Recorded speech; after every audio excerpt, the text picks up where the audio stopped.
Hey guys, hope you're well. Another day of the Diddy trial. We got bodily fluids, we got nut busting, we got cocaine purchases, we have more hotel damages. So it's been an interesting case today.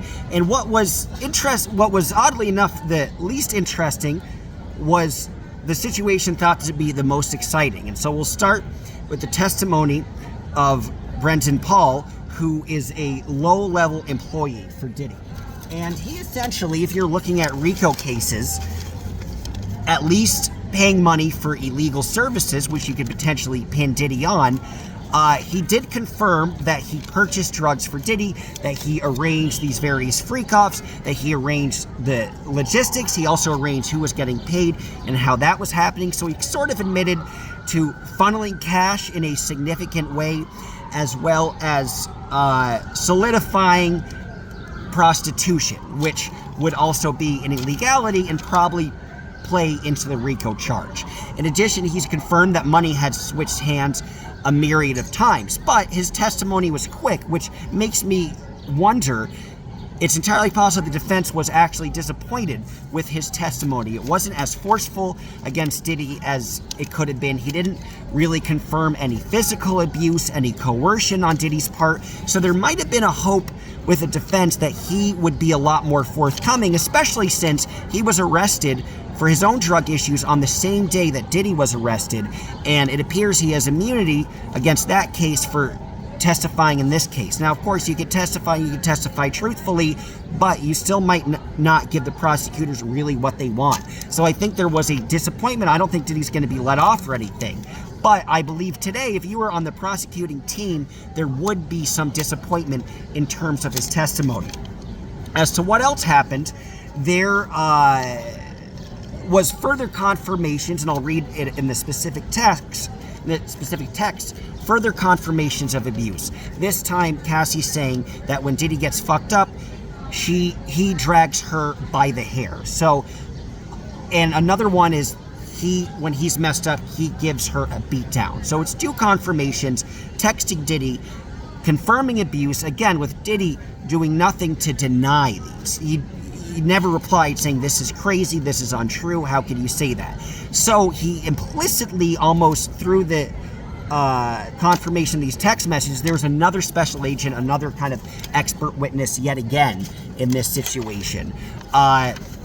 And the expert witness did the same thing, kind of confirmed the authenticity. There was a bit of a tiff back and forth because some of the text messages were displayed when the prosecutors were displaying them, and they did not include they did not include a text message when Cassie said how much she liked her freak-offs. And that because of that, it was kind of a dishonest presentation. The judge said, well, that all that is in the written evidence, and for the prosecutor's side, they don't really have to do that. Ultimately, the prosecutor just said to Garagos, a daughter of Mark Garagos, and the prosecutor's the daughter of James Comey. A lot of nepotism or dynastic battles, but but Comey agreed with Garagos, and ultimately that wasn't that much of a fight. Also, another big thing before we get into some of the more specifics is a jury has been kicked off. He appeared to have not lived in New York and was lying about that. Probably lived in New Jersey.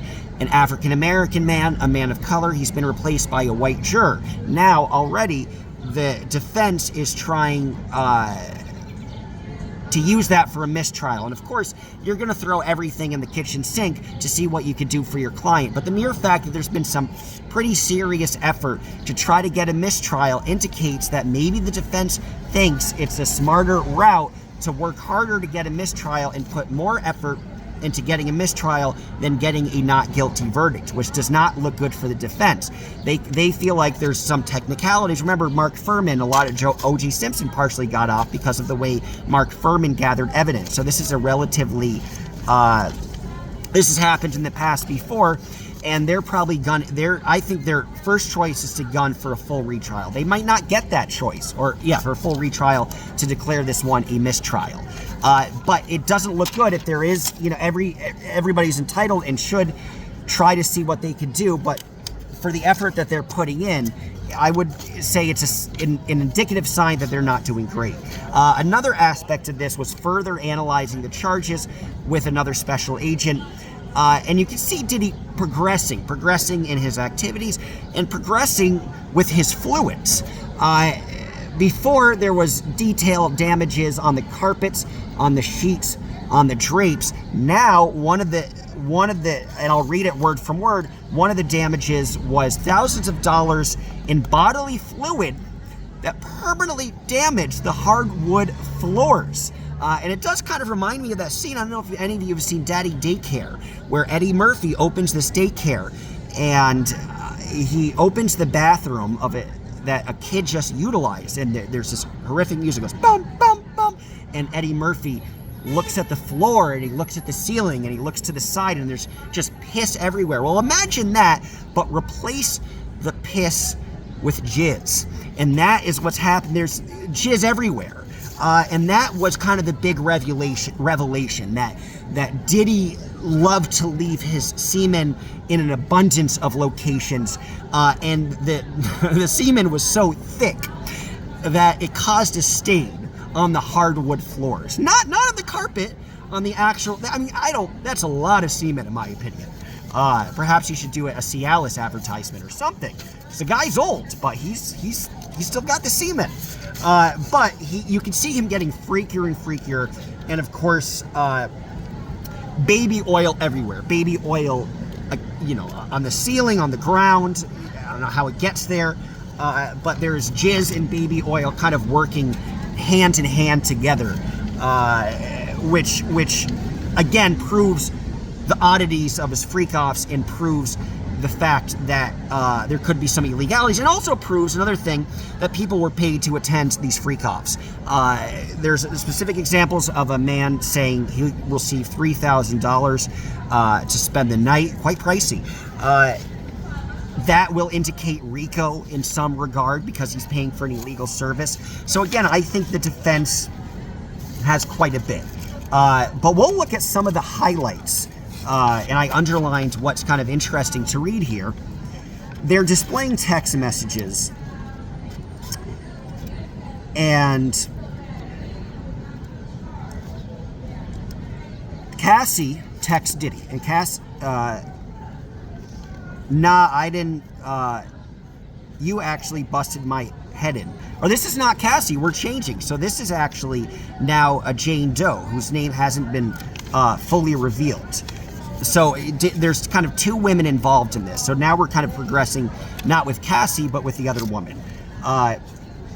So she said, you busted my head in. And Combs replies, you crazy. You flipping on me for what? Then she says, I'm just at the door. Let me know what I'm supposed to do. And then apparently there's some back and forth about this woman showing up, and she decides not to. And then Diddy replies to her. He texts her. You really think you can have me get my dick sucked for 2 hours and not nut? I got a nut out of my dick. And the response is, I'm just not down with the abuse.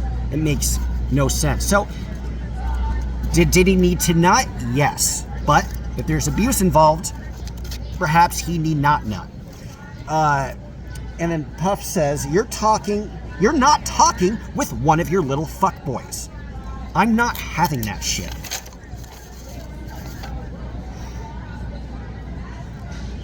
And then now I think there's a text message with Cassie again. At this point, you want to party and have a good time. I know if I said no to you in New York, it wouldn't be a problem.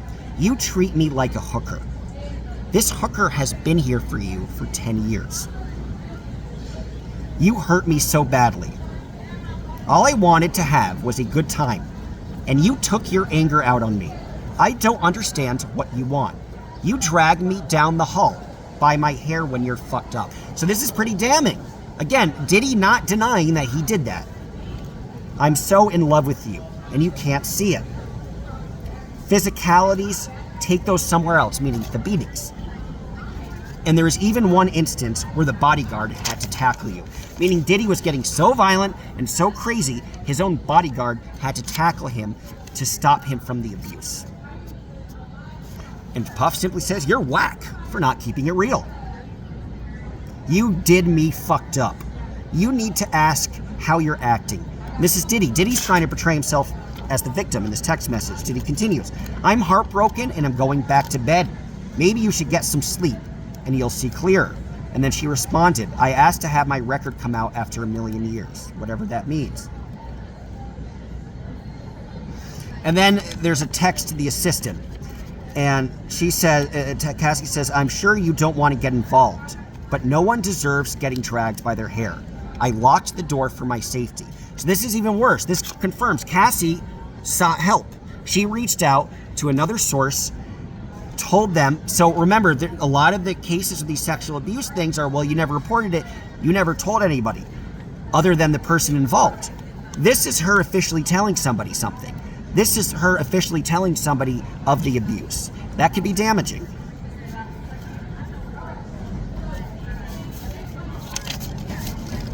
We'll see. And then there's some continuation. And another text is shown. When Cassie says, I had so much fun in Miami. But again, you treat me like a hooker. Now we get to the point of the fluids. So there's some damages. One of them is at the London Hotel for $3,000 and $3,750. Damage to the furniture specifically. And in this report, the report knows guests and VIP Diddy. On January 22nd, I arrived to the room. Upon arrival, and this is the report from the hotel expressing damages that Diddy left. Again, on January 22nd, I arrived to the room after the guest checked out. Upon arrival, you see bodily fluids stained on the wooden floor. And he was also smoking. Then there's a conversation with him essentially paying somebody $3,000 for an overnight, and this conversation about overnight. Then they get back to more damages at a different hotel. On this one, there was damages to the furniture worth $1,800. And the report says the towels were soaked in baby oil, and the carpet was soaked in baby oil as well. I think we're finally winding down, guys. And that's the crux of it. Wild case, as always. And it'll go on at least until July 4th, but things were quicker than people expected it to be. So you don't know if it's going to go on that much longer beyond July 4th. But possibly it could. But you could see, again, the arguments that people are making. Perhaps the defense is saying Brendan Paul's assistance was not that consequential. Yeah, he helped a guy get drugs, but is that really RICO on a grand scale? But that's the big question. It's like, what is RICO? What is the actual chargeable aspect of it? Oftentimes, the most inconsequential versions, you don't get charged, or you get a slap in the wrist in terms of sentencing. So the defense is sort of trying to indicate that. And is it really RICO if it's just two people? But there's so much damage here with the abuse of Cassie confirming it and another woman confirming the abuse. Some would argue that the abuse is not relevant because there isn't a domestic battery or domestic abuse charge, but I would say the abuse is relevant because it factors into sex trafficking and it shows a pattern of coercion and of her being fearful of repercussions, which even if it's involved in one person, that person is arguably still being sex trafficked. So I would say that the defense is good, but the prosecutors still have the upper hand. But we're going to see what happens in the future. A lot more interesting people to testify, and so I will let you know. But an interesting rub, and thank you again down the rabbit hole for featuring me the other day. And I will see you guys soon. Take care.